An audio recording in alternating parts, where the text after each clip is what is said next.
get this straight. CP9 have been scary, ominous badasses until it was time to get serious. Now they're goofballs. They're nothing but a bunch of buggies in suits. Rumor has it CP9 is just Buggy in a suit, but like 5 times. 5 suit buggies. That explains why Lucci had to leave. There's not a funny bone in his body, so they removed the one person that would get in the way of their antics. Put a red nose on Lucci. Is it funny? No, it's just sad. It's season 4 of King of the What Now. Before the world government, we ain't gonna bow. We're gonna rescue Rob and unite the crew. We're not gonna stop till our mission is through. Spanum's a dick, yeah, you know it's true. We wanna punch his face till he's black and blue. These government agents think they're justice, but regarding their tactics, I'm rather disgusted. The Straw Hats are pumped up and fists are flying. There's a hairy kaiju and lightning striking. Hearts burning hot in passionate flames. With phantom blades the giraffe is slain. Luffy is dashing, his skin's all red. Don't get in the way or you'll end up dead. The Straw Hats, yeah, they're on the attack. So now Soga King, burn down that flag! Hello, fellow intruders into the Tower of Law, and welcome to episode 81 of King of the What Now, also known as the 17th episode of our Water 7 Enies Lobby season. We are a One Piece discussion podcast starting from the very beginning, and I'm your host Joel, longtime fan of the series, and also, something happened here. I seem to be chained to my co-host. What's up with that? Yeah, so I'm Kat. I'm the ghost of the show, and I was aiming for the cats. I thought if I could handcuff them together with Sea Prism Stone, their one weakness, they would leave us alone while we recorded, but I missed. And I hit you instead, and then I tripped into the handcuffs, and now we're handcuffed together. I'm sorry. Oh, okay. Very interesting. I hope that this does not hinder our podcasting abilities. Luckily, we don't, run or fight during the podcast. We just talk, so I think it'll be okay. Yeah, we just have to, awkwardly hold our arms over the center of the table. That's no big deal. Yeah. Oh, I've sent one of our cats, too, to retrieve the key that will unlock us, so hopefully that'll be in a timely manner. Perfect. Stop yanking me!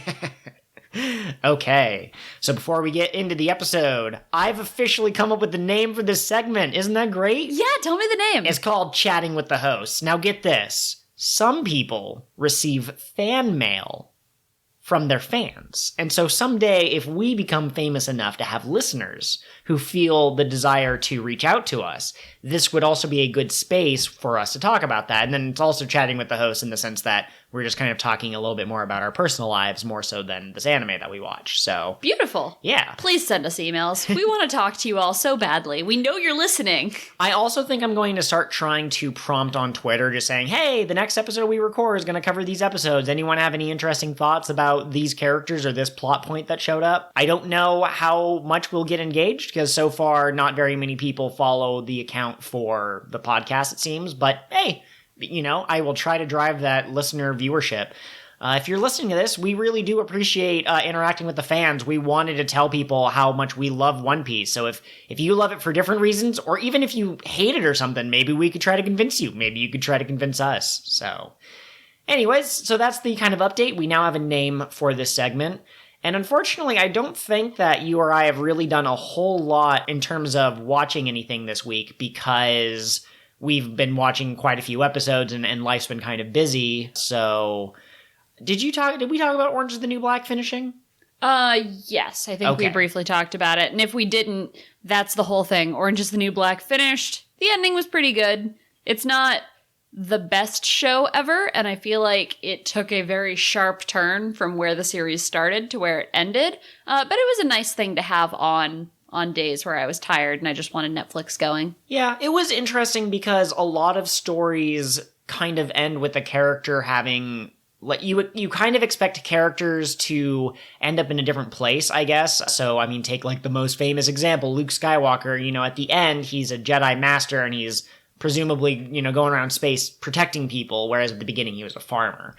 So it's interesting because Orange is the New Black, focusing on many inmates in different prisons or whatever, I was kind of thinking in the back of my head, like, are they all going to get out? Like, is that how the season? That doesn't make any sense because they have different sentences. So, spoiler alert, no, they don't all get out. But that's kind of what I was wondering. I was like, how do you get a sense of closure for it? And you really don't. Like, the only character who has one necessarily is Piper, who's the main character. So that kind of makes sense. Yeah. So, how's your game going? The game has not made much progress this week. The only thing that I've added is the ability to disable menu options. So if you have a spell that costs 3 mana and you only have 2, it will be grayed out. And if you try to select it, it'll be like, no, you can't select that. I'm hoping to add the battle system soon, but that seems like it's going to be a bigger endeavor. And right now, at this moment of recording, we're in the middle of something else. NaNoWriMo. So Catherine, hit us up with that. Yes, absolutely. So NaNoWriMo, which I think everybody knows, but in case you don't, is National Novel Writing Month. You have a month to write 50,000 words, which is either a longish novella or a very short novel, or maybe only partway through a novel. But the point is, it gets you into the habit of writing every day during the busiest month of the year. And so if you can write every day in November when you have holiday stuff to plan and fall things to wrap up, then you can write every day the rest of the year. And so I like to kind of use it just as a opportunity to reform some of the habits that we kind of slip away from during the summer. Sure. And so are you willing to tell us about what you're writing, or is it a secret? I know you can be shy about. I am willing to tell you. I'm not going to go into too many details, but my work in progress is a fantasy novel set in a magic academy because I'm very into those stories right now. Thanks, Fire Emblem. It's a university. All the characters are adults. And a woman is trying to solve the mysterious disappearance of her mother, who also went to that same school and disappeared after receiving a letter from one of the professors there. Very interesting. Yeah, you and I really like when we do our writings, a lot of the times it's fantasy settings. I also am working on something-ish. I have not... So right now, the day of recording, I've only done 1 day of this whole writing thing, and it was late at night because we had social obligations and I didn't start till we got back.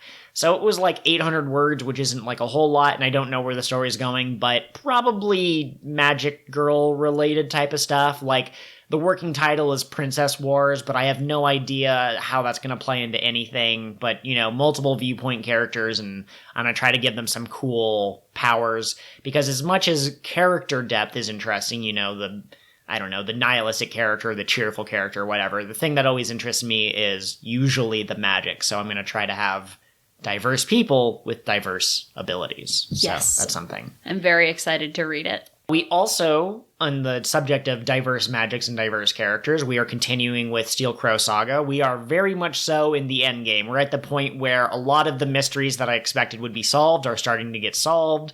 We now have a better understanding of what the antagonist wants, because at the beginning they were just kind of like a force, and now it's like, oh, they're a person with wants and needs. We still haven't finished it, but it is getting much more gripping. You know, every book usually starts off kind of slow. That's not, you know, Paul Kreuger's Steel Crow Saga is not an exception, but it is now to the point where instead of listening to the audiobook when we're in the car, we get home and I kind of like, can we keep the phone going for a little bit? Can we just listen, you know, while we make dinner or whatever? So yeah, it's very good. I would highly recommend it.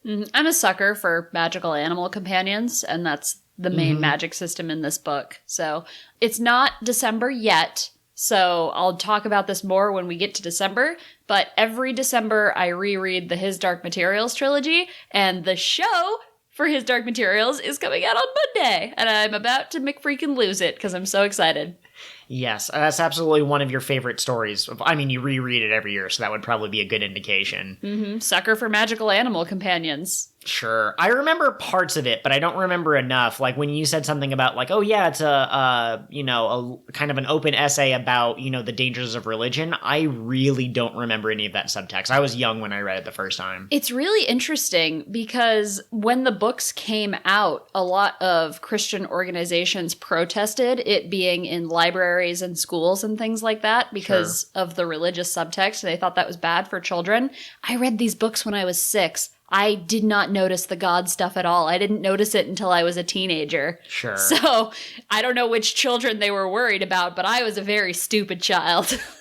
Absolutely. We don't have to go too much into that, because that's a complicated issue. But it is interesting because I think a lot of adults assume what children will or will not get out of things. The other thing that we've been watching is Bojack Horseman, which I don't know if you've watched that Netflix series, listeners. It's not for everyone because it's awfully depressing, but this is the final season and it looks like they're starting to have the main character, instead of being a force of destruction, being more of a force of restoration. So it's probably still going to have a sad episode. We haven't finished it, but it is interesting, and I am wholeheartedly dedicated to the show, even if it wrecks me on an emotional level. It is going to be good, though, I think, because it seems like the sort of show where maybe they'll give the main character some closure or an opportunity to grow, and I really appreciate that as someone who has his own struggles in life and whatnot. It's just, I don't know, it's kind of uplifting, even though he's not going to, become the president of the United States or be eternally happy. I think he's going to learn how to live with that kind of pain, and that's fine with me. And I appreciate that the show portrays this becoming a better person as work. Yes. You can't just flip a switch and be a good person. You have to work at it. Absolutely. Well, and it's interesting, too, because there's the dichotomy or juxtaposition. Forgive me, my English terms aren't always on point.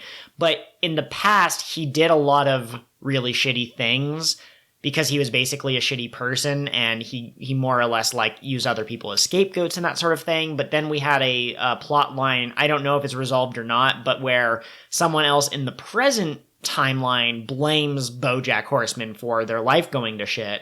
And it's interesting because in the past, he was doing it on purpose. He was very much trying to avoid the consequences of his actions. But in this case, it was an accident, and he's trying to take responsibility for that, but he realizes that he can't take responsibility for an accident, even though, it hurt someone else, that sort of thing. I'm not going into very deep details, but I just think that it's interesting that this time when someone's like, you ruined my life, you as the viewer are like, well, I don't really think so. It doesn't seem like he did anything wrong. It seems like maybe that choice is on this person whose name I don't remember. So, yeah. Okay. And I think that about wraps up what we've been working on all that. So, like I said, this is the time to chat with the host. So if you have any ideas about Annie's Lobby, hit us up at Gmail or on Twitter, and we'd be happy to discuss any ideas. And it can be big picture stuff for Annie's Lobby as well, too. You don't have to be like, oh, they're on episode 266, but this character doesn't say this line till 268. We're fine. We've seen it all, so we can kind of go a little bit out of the bubble on that. Although we will wait to discuss your specific question until the episode of the podcast where it's relevant. Absolutely. And all right, we are back to the main episode, and it's time for our succinct summary. Now, I'm going to try something new today. I don't know if this is a one-time thing or if I'm going to try to do this going forward. Of all of the things that I've tried to do on the show, and I know I've tried to do a couple of different segments or ongoing jokes, and some of them have kind of fallen by the wayside. But if there's ever been a time when I'd really appreciate feedback on whether someone liked or disliked something, this is that section. So without further ado, here comes episode 81's succinct summary.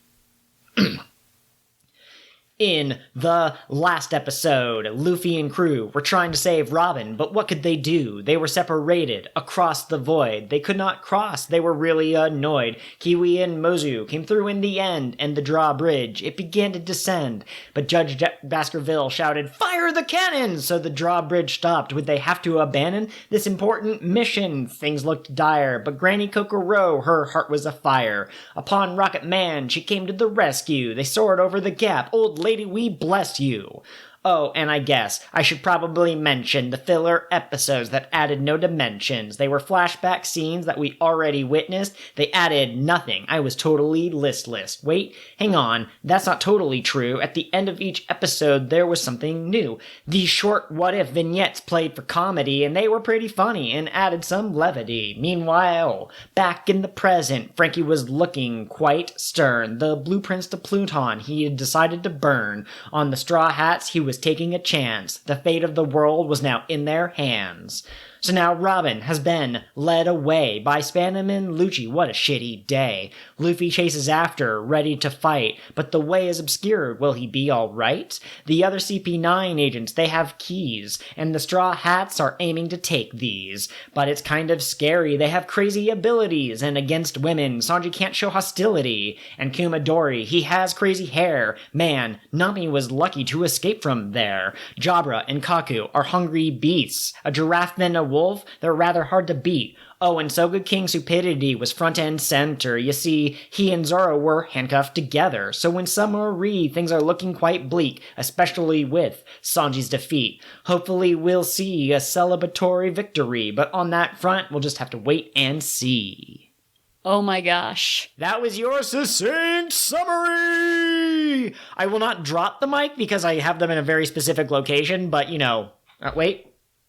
That was my phone acting as a temporary mic. and then it fell falling off the table. Yeah. Which is my rap career summed up in one single visual metaphor. I am impressed by the work it must have taken to put that together, and I'm a little afraid of your power. Yeah, I teased this on Twitter. I said, I have something that I'm going to show off how, goofy I can be. My true power. I gotta be honest, peek behind the curtains. There's 4 One Piece podcasts that I know of. I think there's actually a couple of others that I've seen on YouTube and other watch-throughs and stuff, so I really want to try to distinguish us, At first I thought it was the fact that we had a newbie who had never seen the series, but then we discovered Piece Together, our friendly rivals, and then Curtis has decided to step out of the spotlight, so what are we gonna do? I mean, I could try to integrate a little bit of my love for nerdcore, but the thing is I don't know how to play any instruments, I don't know how music works, and I'm not a great singer, but God, do I love The only nerdcore. instrument he has is his body. Yes. Pitch Perfect style. All right, Joel, all right. You want us to stand out from other people? Ask me how I like these episodes. How did you like these episodes? The first 4 were filler. I was a little annoyed, but the vignettes at the end made me overjoyed. I had a lot of fun watching them fight. Kaku was a giraffe. That was all right. Jabra was a wolf, and I was like, yeah! Luffy went over to kick Lucci's ass. I'm done. I can't improv rap on mic. Wow. I mean, to be clear, mine was an improv. I spent some time making sure that was right, and there might be some gaps in the flow because there were a couple places where I stumbled because it sounded good in my head. But no, that was off the top of your head? Yeah. That was off the dome? That's amazing. Thank you. So anyways, with that and our new opening that we unveiled a couple of episodes ago, hopefully people like it. If they are laughing because we're such dorks, that's fine. If people are loving it because we're such dorks, that's fine. If people hate it because we're dorks, sorry guys, I can't turn off my dorkiness. I'm going to embrace it. We are who we are. The other day, Joel looked at me and he went, I know what you are. You're a chow, because I just make noise to myself. Making up random songs is something I do, and it's something Joel does. So hopefully we can bring more of that into the podcast. To give a serious answer to the question, did you like these episodes? Yes, not the first 4 filler episodes. Filler is dumb. I freaking love Giraffe Kaku. I love it. I love that they set up the fact that he's like a square, he talks like an old man and he has a square nose from the very beginning, just so they could make the joke about giraffes aren't just for squares. Giraffes are cool. Yeah. That cracked he has me. the rectangular neck instead of the round neck that a giraffe would normally have. And yeah, that cracked me the heck up. The, what are they called? The omakes? Omake. Yeah, the omakes at the end of the filler episodes were hilarious. They were super weird, and they had some jokes in there that don't go in the main series, and Joel and I were a little like, what's happening? They made a joke about Nami, the middle-aged woman, being on her period. Well, no, what they did is they mentioned that once a month Nami goes crazy, and so me and Catherine were looking at each other being like, is this what I think it is? And in the end, it was actually when their rent was due. But I'm pretty sure the way they worded it, it was supposed to be very suggestive. Yeah, it was still a subtle haha, look at this. So those were really interesting. Apparently there are a ton of other ones that haven't made it into the anime yet, and I would love to see those. I finally got to see Monster Time in English. I didn't know it was going to be on the DVDs, and like I mentioned many, many episodes ago, I wanted to watch it so bad that I found it on YouTube and watched it in Spanish and didn't understand anything that was happening, but at least I got to see the characters. Let's take a break for a second from, our first reactions to these episodes and just talk about that, because there's something that kind of annoys me a little bit about media as it is today, and that's when you can't just enjoy a story on its own. You have to have all of the supplemental material. So you've heard us probably talk about Brandon Sanderson, listeners. He has a book series that's going to be a huge 10-part series, and it's like a crossover with all of his other books called, The Stormlight Archives is the name of the series. And there were some people before the third book came out, they're like, oh, did you know that Jeff from the second book is actually secretly, Dan? I'm using simple names because I don't remember. But Catherine and I were like, well, we read the first two books a couple of times, but I don't know, how did you recognize that Jeff and Dan were the same character? We knew these two characters, but how did you know they were the same?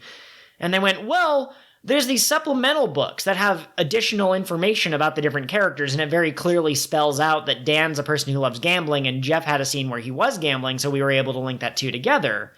But I think that's cheating. I think that's weird when you have something like that. Or like Gravity Falls had an Ask Me Anything, an AMA. I don't know why I spelled it out like an old person. But they did an AMA with Bill Cipher, and I think it had a little bit of plotly relevant information in there. And like, I get it, in today's modern society, everything is interconnected. You could have books that are related to web series that are related to interactive visual novels.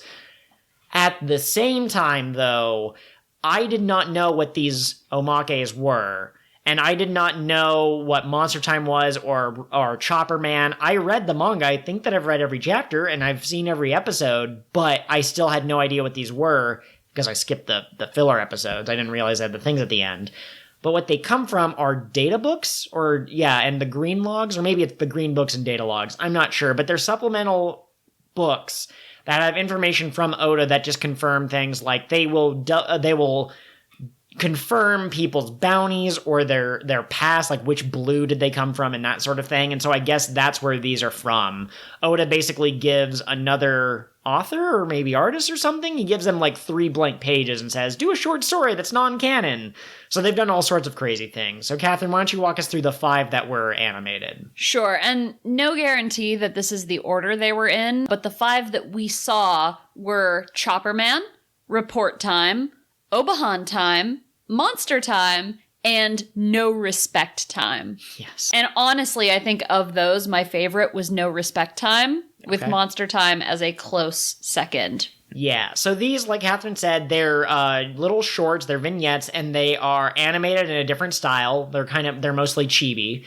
And what they are is just what-if scenarios. So Chopper Man is what if Chopper was a superhero and is basically like a Saturday morning cartoon, Inspector Gadget and Moriarty type thing. Usopp is the big villain, which cracks me up. He had the twirling mustache. And Luffy was a robot that could think on its own and was like a 50-foot story tall robot. Chopper kidnapped it and took it home.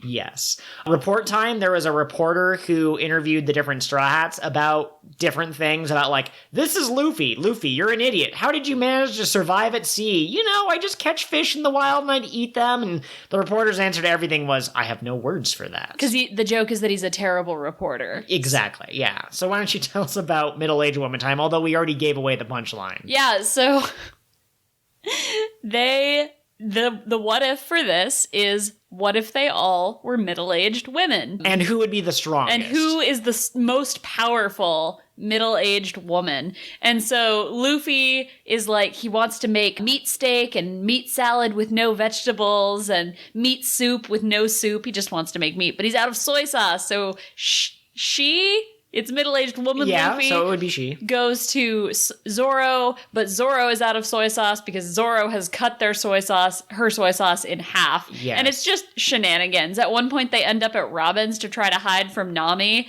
but Nami calls Robin on the phone and is like, are they there? And Robin goes, oh yeah, they're here. Yeah. Also, they all talk in like stereotypical middle-aged women accents. And Chopper is just rude as heck. Like, normally he's the cute, least rude one, but he was, like, at the supermarket and just, like, gobbling up by the handful all the free samples. And they were like, can you please stop? And, like, come on, man. come on, woman, I guess. But when someone says, please stop, that's a great chance That's to a stop. good time to stop. Monster Time was great. They were all different mythical monsters, and they were fighting over finding a treasure. And Yes. Robin was like, you all stop this. This is stupid. And all of them were like, but we were trying to find you a treasure to cheer you up, Robin. And Robin, who is a Gorgon, started to cry, and her glasses fell off, and she looked at them to say thank you, and they all turned to stone. Yeah, that was strange. That was the end of Monster Time.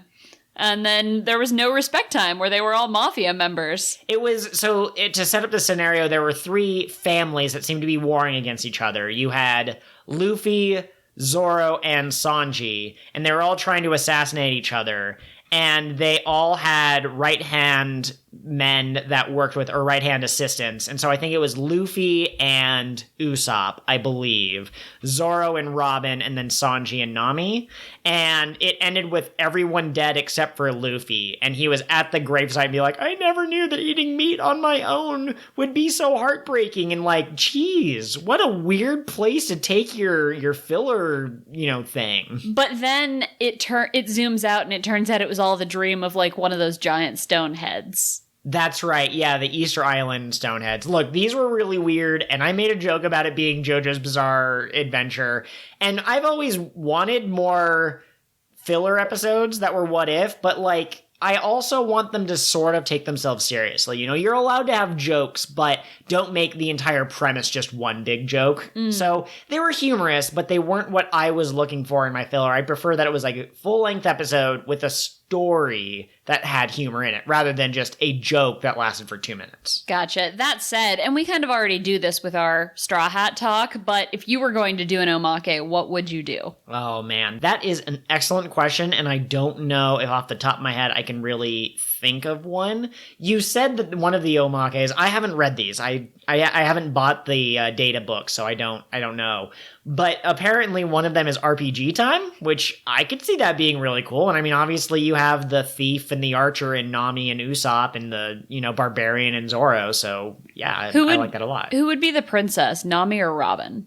I mean, maybe they bring Vivi back, but no, it'd probably be Robin. Oh, I was going to say probably Nami, because I feel like Nami is always the damsel. Yeah, but she's also the thief, which is the rogue archetype is a really good. Although Sanji does sneak around quite a bit, so and maybe Robin is an assassin. Oh, I guess that's true. So yeah, I'm not really sure. Maybe an omake where they were all animals, which is kind of like the mythical monster time, but they could be like a cat and a dog and that sort of thing, and they could be, I don't know, in the backyard of someone's adventure. You could make Sanji and Zoro the cat and dog, and they get into a scrap. All the time, yes. What would your omake be?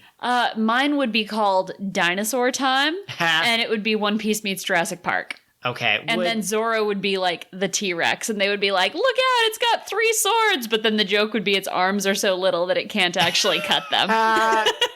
That's not bad. Yeah, they did make a similar joke with the Triceratops, and he was like, oh, you're also a Santoryu user. So that's pretty great. I was wondering if you would make any of them cavemen. Maybe like Luffy could be the one caveman, and the rest of them are dinosaurs. Oh, yeah. Variety. See, I was thinking like Jurassic Park, like they would be going to the park. Okay, so Zoro's the only one that's a dinosaur in your kind of mind. Okay, yeah. I like that. Robin is the one who's like, this is a terrible idea, but she goes in anyway, and then at the end she looks at the character, or at the camera, and is like, I knew it was a bad idea.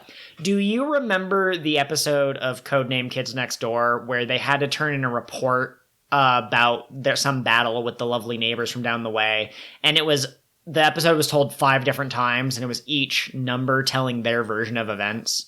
Okay, so I just gave it away, but basically, the 5 characters each had their own distinct personalities, and I can't remember all of them, but one of them was a Dragon Ball Z ripoff, and then one of them was like a hip-hop, like a song type of thing, and then one of them was like World War II, they were all old veterans or whatever, and it was the same story or different parts of the same story, but told through a different narrative lens.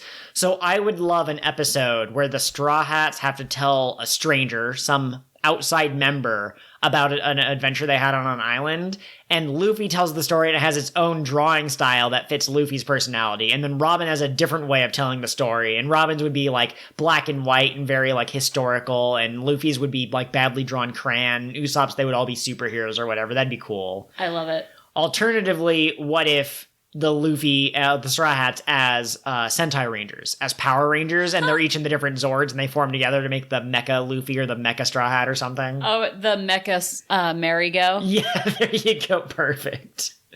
Okay.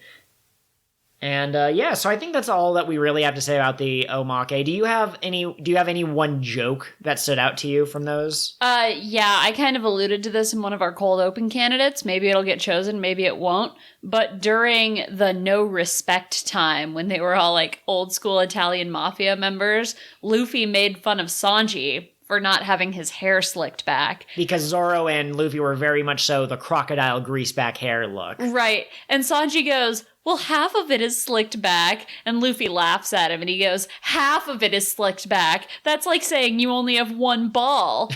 And like, that's what I mean when I say a lot of these jokes didn't feel like One Piece jokes, because Luffy would never make a comment like that in the actual series, but it cracked me up. Yeah, I also really appreciated that Zoro tried to get Robin, who was his right hand, to take out one of the other leaders, but she betrayed him. And it's like, that's not really that kind of fits what Robin would do, except for the fact that they're the Straw Hats. So I guess in this universe, she never learned that valuable lesson of friendship, so... Okay, so let's move back to these episodes. From now on, we are striking those stupid flashback episodes out of our mind. They literally added nothing. And in some cases actually got a little confusing because... So, for example, after Frankie destroys the Pluton blueprints, he is shoved off of the Tower of Law by Spandam, who tries to kill him in retribution. And he falls and he ends up getting hit by the Sea Train Rocket Man, and so now he's united with the rest of the Straw Hats. But... in one of the flashback episodes, you could clearly see Frankie falling before they'd ever shown Spandam pushing him. So, like, they had, like, some events that were, like, out of order and got me really confused. I was like, did we miss an episode? No. Once you get out of the filler, they rewind time and they show you everything that happened. Yeah, so if you skip those 4 episodes, you are not 5. Really? 5 episodes of filler? Yeah, so Luffy had his own episode. Sanji and Chopper had their episode together. Zoro and Usopp, and then Nami and Robin each got one. So Dang. that's 5. Okay, well, if you can skip them, is all I'm trying to say. Like, go on, watch the omakes, because those are funny, but you don't need to see the filler. So, the actual episodes, we had kind of a lot happen. Sure, yeah, absolutely. Also, I like these episodes very much. I'm rude. This time I'm the rude one. We're always rude to each other at some point or time. But no, so we had a lot happening. We got confirmation of the power sets of 2, maybe 3 of the members of CP9.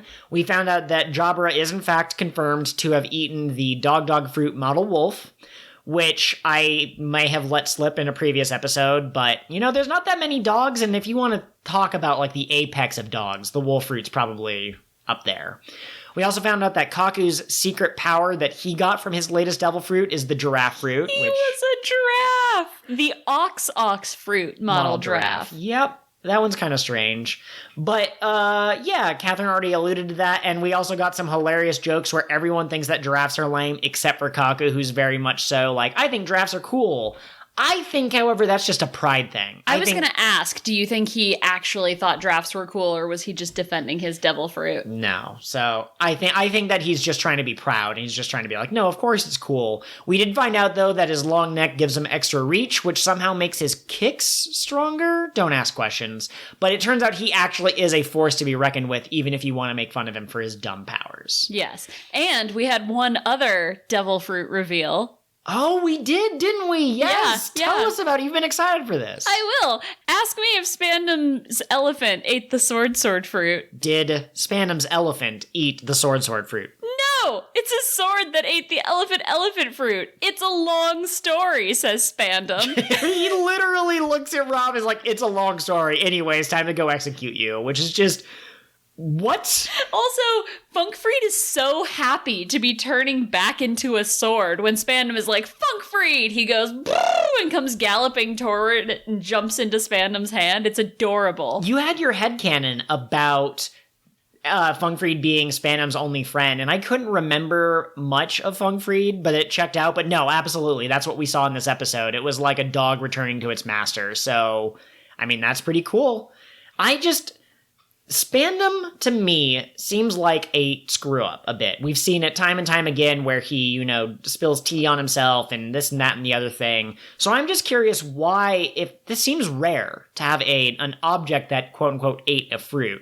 So I'm surprised that they would entrust him with the sword. Right. So either he was entrusted with it by someone, the mysterious devil fruit researchers perhaps, we will discuss, or he had the sword. It ate the elephant fruit, totally unrelated to what the devil fruit researchers are doing. And he just happened to have it. That's interesting, which, on one hand, feels more likely than them giving this ridiculous man a really impressive sword. But on the other hand, no, I don't think Spandam could stumble into that. I think it's very purposeful to get an object to eat a devil fruit. So maybe what happened, well, and even if he did accidentally turn his sword into an elephant, you'd think that the higher-ups would be able to, reposition that. Like, oh no, one of the admirals could much better make use of it than you could. I have a theory. Okay. I think that Spandam has his position for political reasons because his dad had it or whatever. And I think the higher-ups went, this man is ridiculous, he's weak, he's an embarrassment. We have to give him something to compensate for his bullshit. Kind of like how Nami asked Usopp to make her a weapon because she was too weak to fight all by herself. Okay, yeah, I like that. I like that a lot. So what does that mean for him as a swords master? Does that mean that he doesn't actually even have to wield it? He can just let Funkfried do the fighting for him? Like, does it weave around on its own in his hand? That's a really good point. I don't know. If I were going to feed a sword a devil fruit, I think I would actually want it to have the snake fruit because then it could be like a whip sword. Oh my gosh, that would be pretty cool. Yeah, I hope that we see that sometime in the future. And then everyone could be like, Bleach did it first. Renji had the baboon snake sword thing. But, I mean, whatever, man. Yeah. Nobody remembers Bleach. No, that's not true. So is someone going to have to fight Funkfried then? Like, is this another fighter to add to the ranks of CP9 members? Yeah, is Zoro going to have to fight Funkfried? Because Zoro is our boy with the swords? Oh my god, will Zoro ever get a sword that's eaten a devil fruit? Snap, will he? That would be so cool. Also, I'll point this out. We've now seen 2 instances of objects that have eaten fruits. We had the gun that ate the dog fruit model Basset Hound, I think? No, it was Dachshund. Dachshund, okay.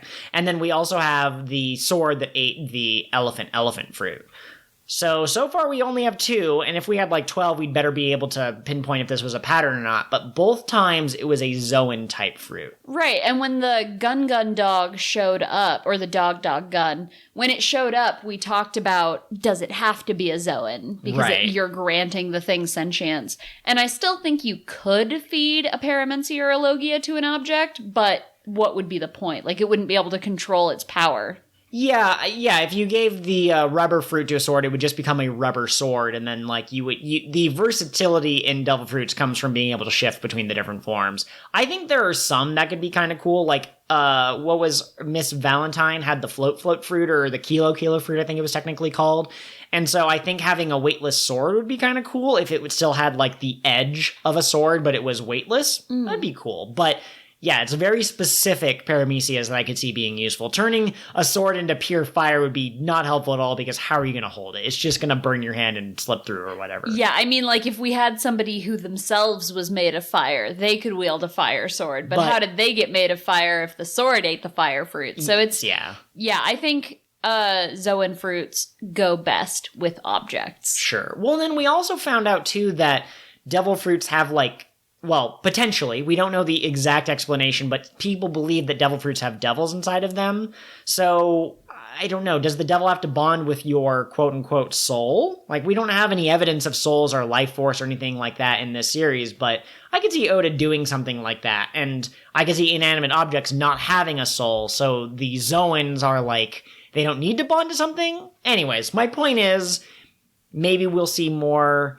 objects that have eaten devil fruits. Maybe we'll find something that breaks the pattern, or maybe the next one will confirm the pattern and adhere to it. But it's something interesting. I love that the further we get onto the Grand Line, the more things become stranger, and then also the more like small things from previous areas come back in bigger ways.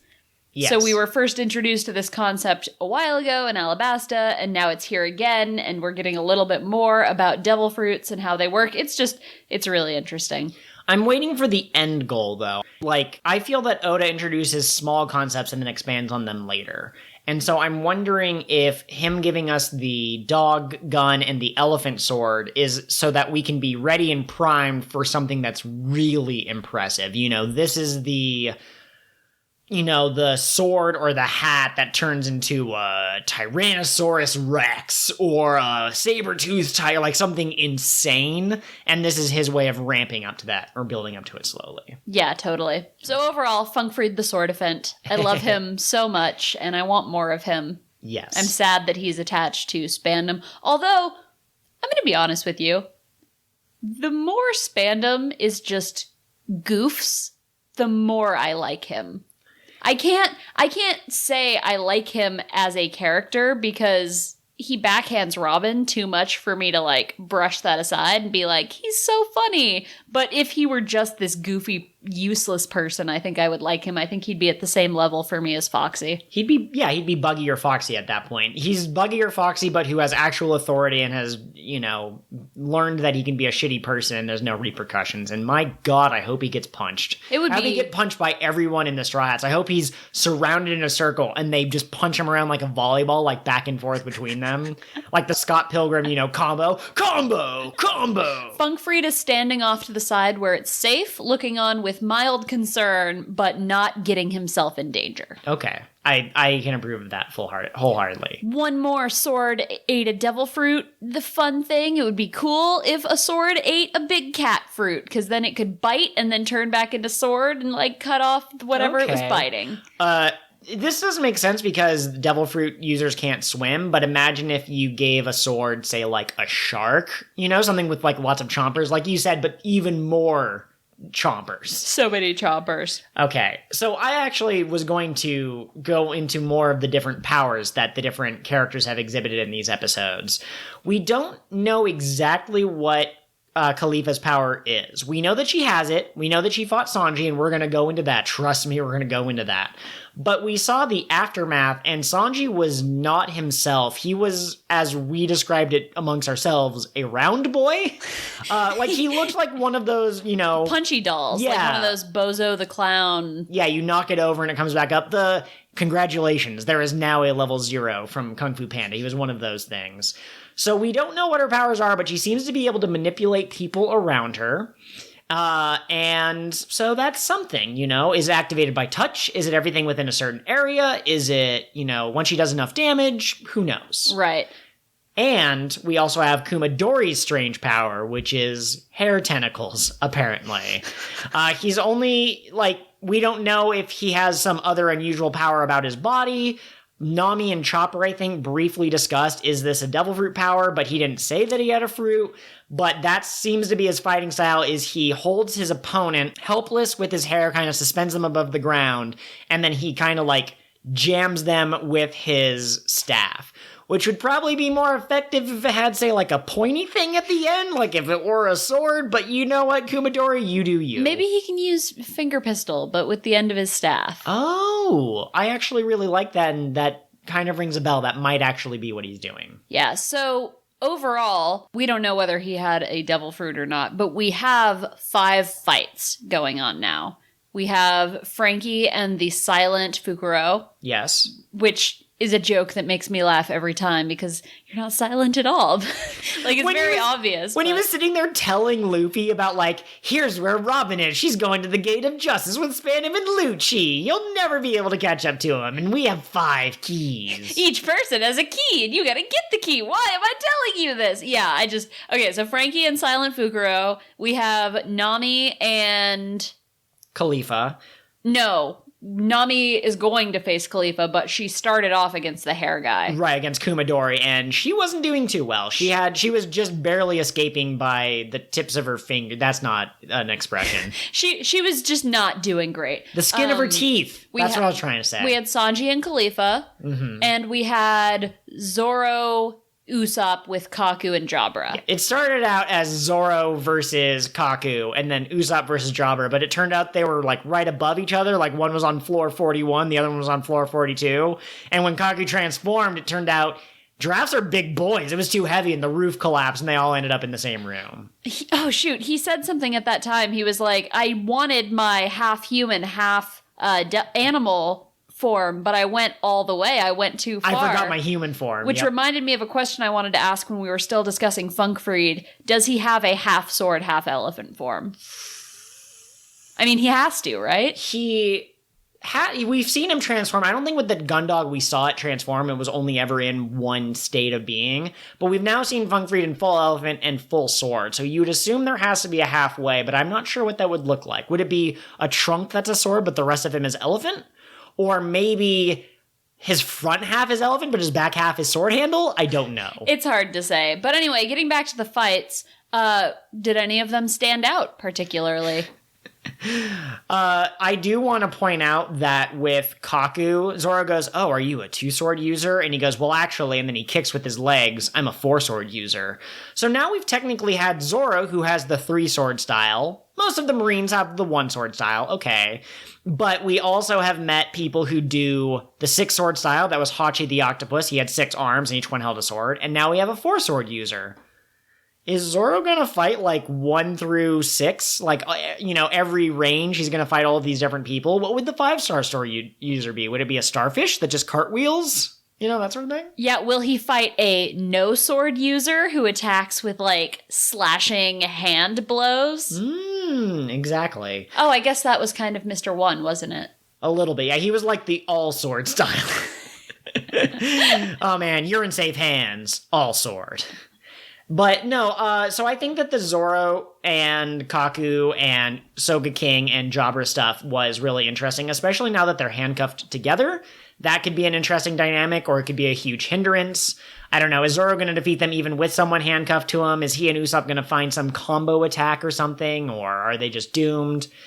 But really, none of the fights excited me on a pure fighting level. The only two that came close were Sanji and Khalifa and Zoro and Kaku, because they're now matching these superhuman speeds with their own abilities. So that's pretty cool. Luffy had to turn all red and steamy in order to keep up with them, but these guys are doing okay. Yeah, no, that is an interesting point, because we always talk about how Luffy is the strongest member of his crew, but I guess that's not true. Luffy was able to dodge attacks without using Gear Second, and he was able to block the Ron Kaku Tempest Kick. At the same time, he wasn't able to win until he went Gear Second, so I'm curious what's going to happen with Sanji and Zoro. And what happens to the human members of the crew? What is Usopp and Soga King or Chopper going to do against these guys that have iron bodies? Because they aren't to the level of picking up buildings and kicking through like 3 stories at a time like Sanji and Zoro. Well, and that's the thing that's really interesting about One Piece, is I feel like there's a big focus on creative problem solving in their fights. It's not always just summon bigger fist. Yes. So I really appreciate that.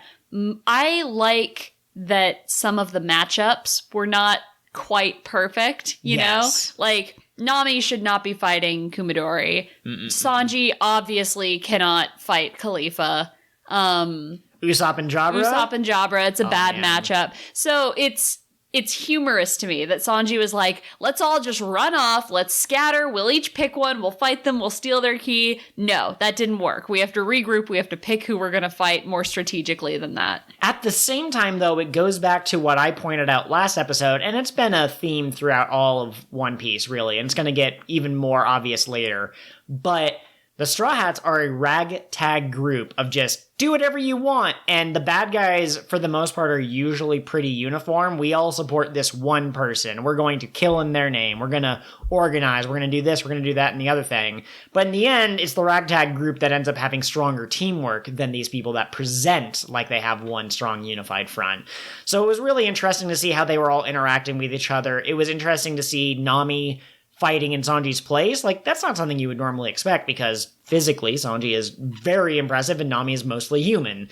But she ended up stepping in his place, and Nami was being attacked by Kumadori, and then Chopper came to the rescue and all that other stuff. And everyone's banding together to try to find the key to help Zoro because they're like, there's no way he's going to be able to... By everyone, Joel means the CP9 members. Well, no, literally everyone, because Chopper went to go find the key, Nami went to go find the key, Jabra and Kaku, in fact, tried to be like, we'll let you out of the handcuffs, man. We do not want to fight you in this state. I did really appreciate, Jabra said something to Usopp after he hit him the first time. He was like, oh, I'm just waking up. That punch wasn't as strong as it should have been. I'm sorry, I'm not a sadist. I like to end my fights quickly. I'm not trying to make you suffer. And like... Jabra for first decent member of CP9, maybe? I mean, maybe. I wonder if that is true or if that's just a thing that he says. But, you know, I don't, it's hard to tell. Yeah. I do also like that Jabra and Kaku are basically competing with each other as they try to hunt down Zoro, which is kind of interesting. That reminds me of another duo of idiots that we know of. But no, it's all great. Do you think that... So first of all, is this going to be a 2-on-2 battle? Are Kaku and Jabra going to fight Usopp and Zoro? Or is somebody else going to step in and help Usopp and Zoro? And then also, are they going to remain handcuffed together for the duration of this fight? Oh man, that's a lot of questions. Here's the thing. Oda sometimes turns your expectations on your head. And so sometimes you expect something's going to go one way and it goes the completely opposite way. So... on one hand, it seems obvious to me that Zoro and Usopp, Soga King, whatever, have to get unhandcuffed in order for Zoro to fight at his full power, and it seems obvious that Zoro is fighting Kaku, because Kaku is the best swords master among them. However, if I were trying to think like Oda and I were trying to expect what he might do to subvert expectations, I actually might expect Zoro to win with Usopp handcuffed to him.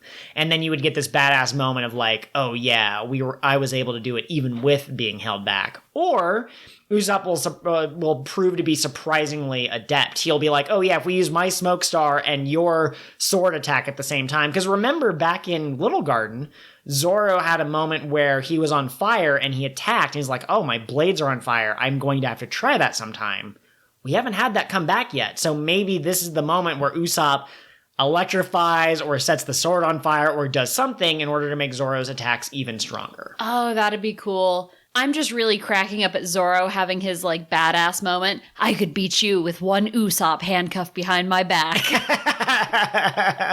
That is pretty good. I'll beat you without a single scratch coming to my comrade. Oh, that's so good. And Usopp is off to the side like, thank you, Zoro, for protecting me. The other thing, too, is there's an interesting dichotomy between Usopp and Zoro in a lot of ways. Zoro does not hesitate from a fight. He'll take on anyone. Usopp runs. Zoro is in-your-face swordsman. He only has, like, the cannon for long-range attacks, but Usopp is almost exclusively long-range. So maybe their weaknesses will complement each other. Maybe Usopp will preach caution, and that will somehow help Zoro, and then Zoro will teach Usopp when to risk your life, even though we've already had Usopp doing that. But they could complement each other in that way. But I really don't see Zoro taking down two opponents, because it just doesn't... Like, both Jabra and Kaku are among the strongest members, and it didn't seem like Zoro he didn't have the upper hand against Kaku on his own before he went Devil Fruit, before he was joined by another, that's insane. Yeah. I wonder if Usopp could somehow help Zoro trick, like, Kaku into attacking Jabra. Like, Kaku is so big, and he's a giraffe. How can he see where he's going? So maybe he'll fall onto Jabra and take Jabra out. That's another way that Usopp and Zoro are different. You have the strategic thinker versus the very straightforward thinker. So yeah, I would love to see them being handcuffed together somehow helping them complement their styles in some way. Totally. Sanji's fight wasn't really a fight. And was also kind of lame. Let's talk about that. Yeah, so I like it a little bit. I think the choreography was pretty good. He's able to keep up with their superhuman speed, and he, had like a pretty cool moment when like he jumped away from her when she was about to get him, and then he did like a flip in the air. Like the choreography was cool, but Sanji's an idiot. We've always known for a long time that he's weak to pretty ladies, and every woman is his goddess and that sort of thing. but we've never seen it interfere in a fight before. He's never been fighting someone and then been distracted by a pretty lady who, is in a bikini top rather than a shirt or something like that. We've never had the smell of perfume distract him from protecting one of his comrades. But this time, he doesn't start the fight. He tells her how to make proper tea and apparently has had 3 cups with her, she says at some point. And tea's not something that you just drink down as fast as you can. It's supposed to be savored, and Sanji would know that. So what the hell, man? You said that you weren't going to let yourself be distracted, and here you are getting distracted. And then the fight starts, and you're like, hey, look, I could have hit you, but I didn't, so give me the freaking key. They're assassins. They're the most underhanded people that you could think of. They don't fight with honor, and neither do you. So, yeah. Yeah. But at the same time, Oda is clearly trying to say, look, it's okay. Sanji's chivalry is a good thing. He has, his goals and he sticks to them. He won't betray that. And even Nami was like, oh man, I respect your chivalry just a little bit more. And she even said, it's okay if you don't attack a woman, but at least run away. At least be smart about that. So the characters in the universe are giving him a pass for his actions. At the same time, it's not satisfying to me, especially since there are probably going to be other women on the high seas, and, Sanji's one of the stronger members. His goal should be to protect other members of the crew. Mm-hmm. Well, and we've talked in the past about how the women in the One Piece world tend to be weaker than the male characters, right? Correct. And people could argue for years probably whether that is true in the real world or not. I don't really care. This is the universe that Oda has established. Women are weaker than the male characters. And so even a high-profile assassin like Khalifa, Sanji comes at this as, well, I could take her down easily. It wouldn't be fair, so I'm not going to fight her. And that's a little frustrating. I wish the female characters could pose a serious threat so that we could have fights like this. Yeah, absolutely. I will say it is kind of interesting, though, because if Sanji is unable to defeat Khalifa, who is fairly beneath him in fighting powers, we assume, I don't know how much damage he would have done if his kicks had connected, but he's at least able to hit her a couple of times before she's able to block him. But by Sanji not taking out Khalifa and Zoro being occupied with Kaku and Jabra, you now have to rely on Nami and Chopper, who are not among the monster trio, to take care of this woman who seems to be pretty sly, pretty resourceful, and Kumadori, who has this weird hair power thing. So I guess I could see it as a get the strong members out of the way, so the weaker members have to learn how to fight, and they have to figure out how to overcome these stronger opponents, but it leaves a bad taste in my mouth, and I hope that this attitude does not affect other members of the crew. Like, we've already seen Luffy willing to attack Alvida in the very first episode, but he punched Vivi in the face. That is true, yeah. So, I'm, if later someone else were to be like, oh yeah, I don't attack women, I think it only makes sense to give that weakness to Sanji. Mm-hmm. But, yeah, no, I think that it shows a lack of respect for his opponent, and, like, in the real world, a man should never add a woman, and again, that argument can go on for, years and years, and there's different points. And I think that to most people, the answer is pretty obvious as to which side someone should fall on. But in the One Piece world, come on, man. You are aping your character. Is that the right word? You are weakening your character, and I don't know if it's necessarily going to add anything. Mm-hmm.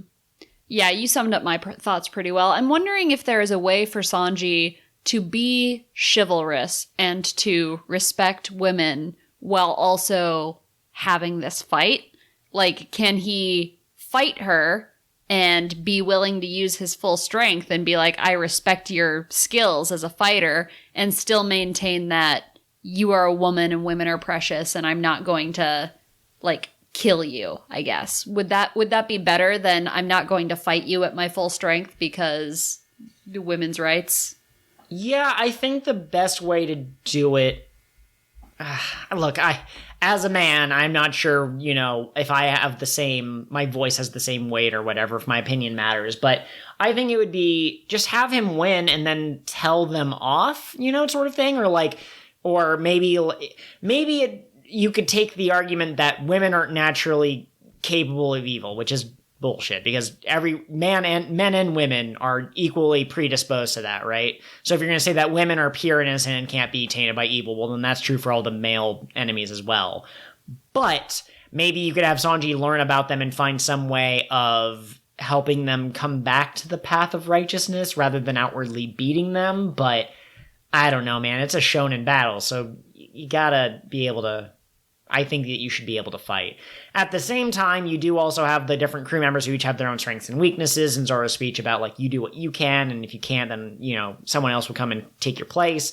So maybe that's just a weakness the rest of the crew will have to work around, but I'm not super happy with it. Yeah. Especially since she said, listen, I'm a trained assassin. Don't take it easy on me. I'm not going to show you any difference. You know, I'm a trained professional. Like, at that point... yeah, she's putting her life on the lines on the high seas too, just like everyone else. Mm-hmm. Well, and as much as I hate the trope of the bad guys only have one female character, we only have one female character, so the women are going to fight. I am really excited for Nami and Khalifa's fight. I think Nami hasn't had as many moments to shine, and I think in general she doesn't get as many moments as some of the other crew members. So I'm excited for this fight because I remember it being pretty good. Yes. And, okay, so here's another question. Has Sanji been taken out? So Devil Fruit powers usually work in such a way that once the user is knocked out, the effects are gone. So is Sanji basically unable to help anyone in his round boy state, whatever the heck is up with that, until Khalifa's been defeated? Or is there another way to reverse the process? Or is he just out for the rest of the arc? Well, and I feel like some Devil Fruits have a time limit. So maybe whatever she's done to him, like, it lasts 10 minutes, and then he'll pop back to normal. Like Foxy's slow beam. Zoro and Foxy, they're both dumb, so they're the same. Yeah, like that. I don't think that Sanji is permanently taken out, but I don't think he's going to fight Khalifa. I think when he comes back, he'll probably fight Kumadori, or he'll end up where Zoro and Usopp are, and he'll take out Jabber or Kaku. Yeah. I think he's done with Khalifa. Yeah.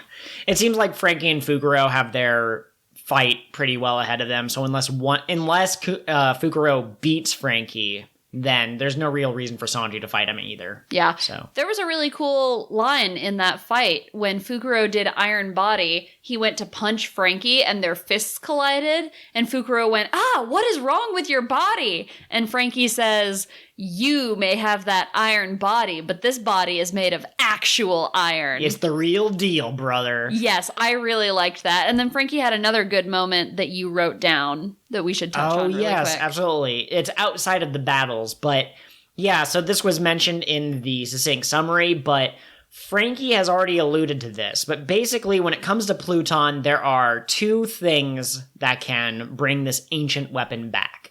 You can get someone who can read the poneglyphs to figure out where it is and how to awaken it and bring back the old one. Or you can find the blueprints and you can create it again. Right now, due to the state of the world, because the government decided to destroy the O'Haran scholars, there's only one woman who can read the poneglyphs and bring them back. And there's only one person who has the blueprints because they didn't make, 100 copies of them. There's one.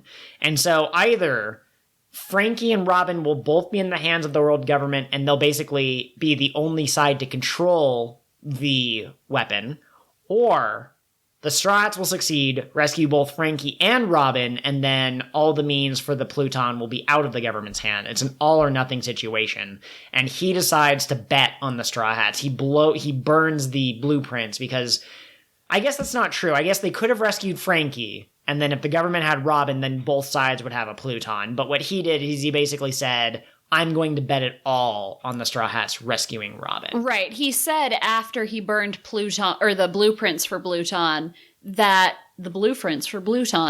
after he burned the blueprints for Pluton, wow, I'm having a hard time talking. He said, if the Straw Hats don't succeed, if you take Robin away, and if you take me away, our side won't have any way to fight back if you revive the ancient weapon. But that doesn't matter because I believe the Straw Hats will save her. Yes. So that's a great moment. Frankie is such an interesting character for me because a lot of characters, when you meet them, they're either going to be good from the start, bad from the start, or maybe some characters are allowed to change. But the characters who do change, it feels to me like it's a more gradual thing. But Frankie went from, I'm gonna beat up your crew member Usopp, and I'm going to steal your money from you, and I'm gonna do all of these things. He went from that, like, shitbag, like, hate him, to, like, openly crying when he's talking to Usopp, and then to protecting Kiwi and Mozu. Like, his switch was, like, 180, and he's now, like,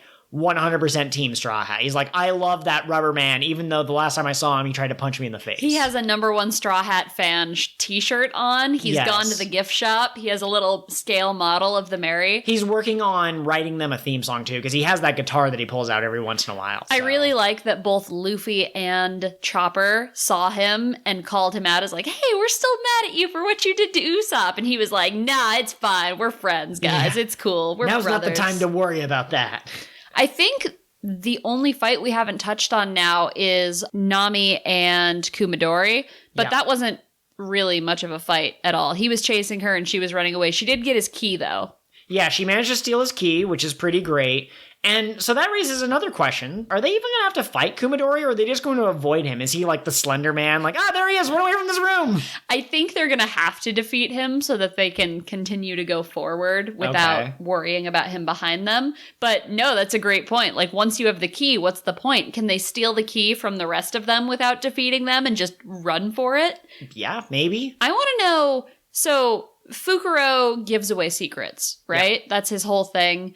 And he told them about the keys. So maybe he was telling the truth. Maybe one of those keys is to Robin's handcuffs. But, like, are they devious enough to have 5 keys and have none of those keys go to Robin's handcuffs? We did this with Crocodile, right? Crocodile gave them the one key that could escape, that could allow them to escape, and it was a fake one anyways, and they ended up having to use Mr. 3. Mm-hmm. I would expect that they had done something like that. Also, if you know that Fukuro is bad at keeping secrets, is it possible they gave him false intel for him to leak?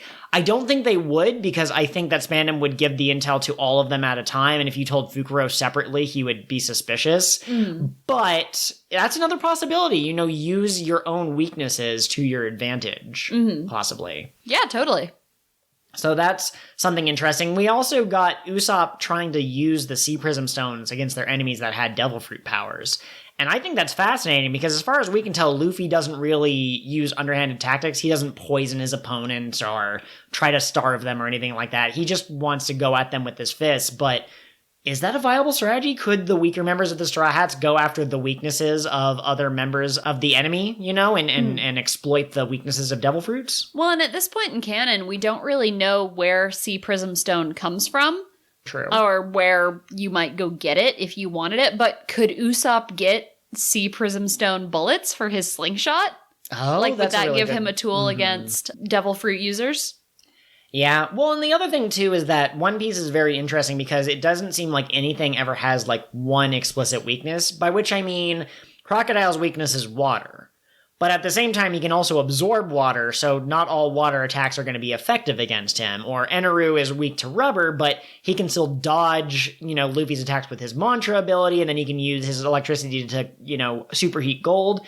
So I'm wondering if Usopp managed to create some kind of contraption that was Sea Prism Stone enabled or something, would we eventually get an enemy who can circumvent that ability? It's kind of like an arms race sort of thing. Once you get Sea Prism Stone, they get this weird ability that temporarily allows them to break out of Sea Prism Stone or something like that. We also found out that Sea Prism Stone is harder than diamonds in these episodes. One of the CP9 members mentioned, you have to get the key or she will be stuck like that forever. And not only will she not have Devil Fruit powers, but also her hands are behind her back, so she's going to be real hard for her to do anything. Mm-hmm. And back in his fight against Mr. One, Zoro made a comment about, maybe I'll try cutting diamonds next. So is the ultimate endgame for Zoro as a swordsman, will he learn to cut Sea Prism Stone? I have no idea. It seems impossible, but with the places that One Piece goes, impossible is kind of Oda's bread and butter, so we're just going to have to see. At this point, it seems almost impossible to me, but if it did happen, I wouldn't be like, this is unbelievable, this breaks the world building. No, I think it fits in pretty well. But it would have to be after he had somehow cut diamonds. Yeah. So we'll get an enemy that has, diamond armor or something, and when Zoro beats them, then he can start worrying about Sea Prism Stone. Sword. So we only have 2 more quick notes that we didn't really have a place to work in organically. We finally found out what Judge Baskerville is. Joel, was he a devil fruit user? I really wondered if he was conjoined triplets, but no, that's not it. That's not it. Not conjoined triplets, not a devil fruit user. He was 3 best friends in one outfit. In one judge outfit. And that's insane. I had no idea. I made a joke about 3 children in a trench coat, but they messed it up. And I did not remember how the Baskerville thing ended up. Because I knew he didn't fight one of the Straw Hats. They basically just circumnavigated him. But yeah, he was 3 people, and 2 of them were smaller, and then the main legs was the middle one, whose name was given as Princess, but it seems like that was a joke, but I don't know. No, when they ripped off their robes. So we've got right Baskerville, center Baskerville, and left Baskerville.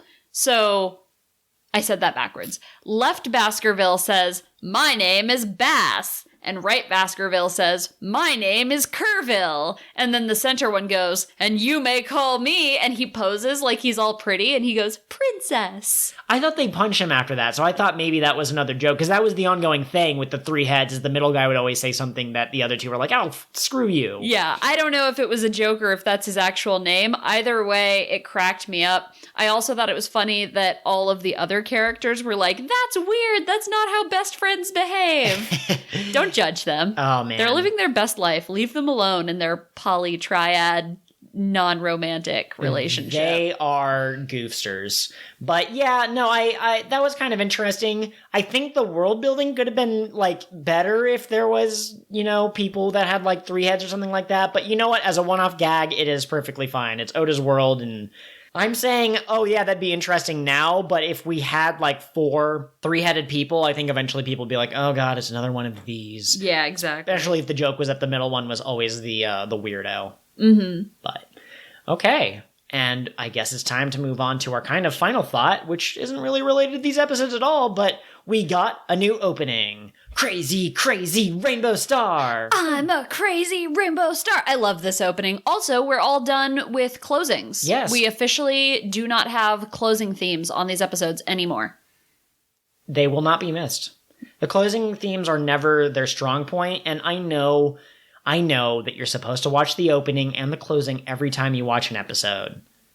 I am bad at that, and I honestly, I don't think I've ever seen a closing all the way through until we started this podcast, when I was like, we should listen to them so we can have interesting commentary. But my commentary was never interesting. It was always forgettable. I don't remember a single closing except for the visuals with when they were little kids and running. But that wasn't the song, that was the visuals. Right. But no, I really like this song. It's a lot of fun. It's about, even when there are dark times ahead, we have to keep pushing forward together, which I feel like is what all of One Piece is about, but it's very cute, and you get to see them all smiling and having wacky adventures. How bold of them, though, to have both Usopp and Robin in the opening. Like, it's taken for a fact that Usopp will rejoin and that they'll be able to rescue Robin. The other thing that I just want to point out, so I think we've mentioned earlier, or rather you've mentioned in an earlier episode, that you really like the gag of Luffy falling into the ocean, and then, Chopper going in to rescue him. And I can't actually, for the life of me, remember too many times where that's happened in canon, necessarily. However, I think it happens quite a few times in different openings. And this is one of those times where they're all at the beach, and you see Luffy running towards the dock, and everyone's like, he's not really going. And then he jumps off, and they're like, you idiot! You can tell it from their face as they try to stop him. And Nami in that scene is wearing the straw hat. I am not a huge Luna shipper, but of all of the things that I would consider kind of proof that maybe Nami is more important to him than other characters in a particular way, it's when he entrusts her with the hat. And so that was kind of a cute flashback as well. That was. I would love to have a moment in this arc of Luffy putting the hat on Robin. Oh, yeah. And being like, I'll take care of this for you. Oh, man. Do you think that Luffy will catch up to Robin and have to fight both Spandam and Lucci while protecting Robin? Or do you think that hijinks will somehow ensue and he'll... I think the most likely path for me, even if I wasn't relying on foreknowledge, would be Spandam and Lucci get to the gates of justice, and Spandam is like, Robin and I are going to keep going. You stay here and fight them if they make it past the others. Yeah, because Spandam is not the type, he's not capable of fighting. He's not someone of Luffy's caliber, and he's also a coward, so he would definitely entrust his safety to Lucci. I'm just saying that I understand how impactful it could be if Luffy gave Robin the Straw Hat, although I think I would also criticize it for every woman gets the Straw Hat and not a single man has ever been entrusted with it. But at the same time, I don't think he's going to see Robin until the day is already won. Like, I think they're going to come out of the smoke and Spandam's going to be like, where are my members? And it's going to show like Kumadori and Fukuro and Jabra all falling behind them. And he's going to be like, what the hell? So maybe you can give Robin the hat after they've unlocked her handcuffs. All I know is it's going to be immensely satisfying to watch Spandam get punched. Oh my god, I cannot wait. I want him to get shoved into a little volleyball and they play volleyball with him. That could be a Dragon Ball Z reference if you wanted to construe it that way. But yeah, he needs to get punched so hard. I know that Piece Together hated Eneru. I haven't heard them talk about Spandam. I'm not caught up on their content, but there's no character that I hate worse than Spandam. Like Gaimon and Buggy and Foxy and Eneru and Crocodile and Bellamy, they're despicable or detestable in one way or the other, or forgettable or annoying, but Spandam is all of those things. You know, he's the worst of all of those people amalgamated together. And I think that has been your Final thought. Outro goes here. Thanks for listening, everybody. Tune in next time to watch more episodes. We will be watching episodes 288, 289, 290, 291, and 292. Thank you, everyone, for joining us. We don't have to watch 9 episodes next time. Scuttlebutt is, Krieg may have powerful weapons, but he'll never have Luffy's Christmas spirit. Who is the best villain for a Christmas episode? Go. Oh God. Maybe Buggy because of the red nose and Rudolph and all that. Buggy could never save Christmas. So ends the next leg of the King of the What Now adventure. We're sad to see you go, but we'll be here next week. If you crave some social interaction with us in the meantime, you can find us on all sorts of different media. We have Gmail, Patreon, and Tumblr. All of those are King of the What Pod. King of the What Pod at gmail.com, patreon.com/King of the What Pod, kingofthewhatpod.tumblr.com. Our Twitter handlers are a little bit different. You can reach me at KOTWN_pod. And you can contact me, Curtis, at Pirate Co-host. Also, please take a moment to rate and review our podcast on whatever platform you're using to listen. Not only will this help others find the podcast, but your constructive feedback will help us improve the show as we go. Thanks so much for giving us a listen. Until next time, follow your dreams and protect your treasure. Remember, it doesn't need to be literal treasure.